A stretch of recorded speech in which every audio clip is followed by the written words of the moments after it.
Face of Fear, a Zoe Prime mystery, Book 3.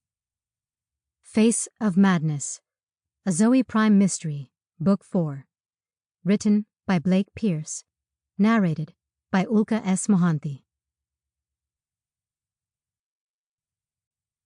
Face of Fear, a Zoe Prime mystery, Book 3. Written by Blake Pierce. Narrated by Ulka S. Mohanty. Chapter 1. Callie shoved her hands deeper into her pockets, hooking her elbow in such a way that it pressed the handbag over her shoulder further against her side. It was the kind of precaution that she always took when visiting Javier, a friend of hers with a serious talent for art. They'd met at college, and while Callie had already been forced into an office job, Javier was at least taking a shot at his dreams. Of course, living as an artist with student debt meant he didn't live in the best of neighborhoods. There were times when Callie, being an attractive young woman, didn't feel safe here. But that, she reminded herself as the backs of her fingers brushed against the cool exterior of the canister, was why she always carried pepper spray in her pocket. She had an exit plan, too, spray and run, depending on where she had managed to get to. There was a little alleyway she had to cross through to get to Javi's studio apartment, and it also represented the turning point.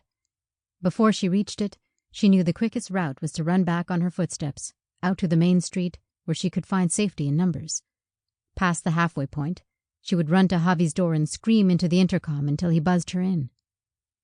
It wasn't that she spent all of her time preoccupied with the potential dangers of the place she was walking toward. In fact, it was quite the opposite.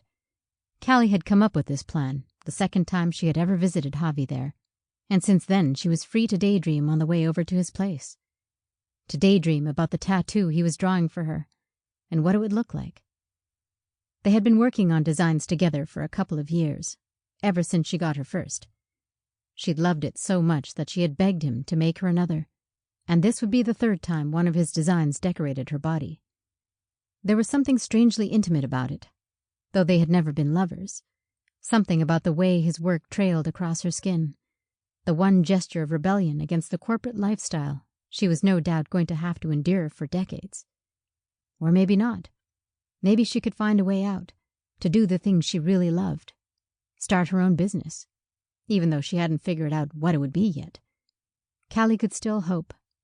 She stepped down into the alleyway, past an overturned garbage can and a mural of graffiti that had since been tagged over by kids with spray cans. Art, covered by the kind of inane scrawl that... Sample complete. Ready to continue?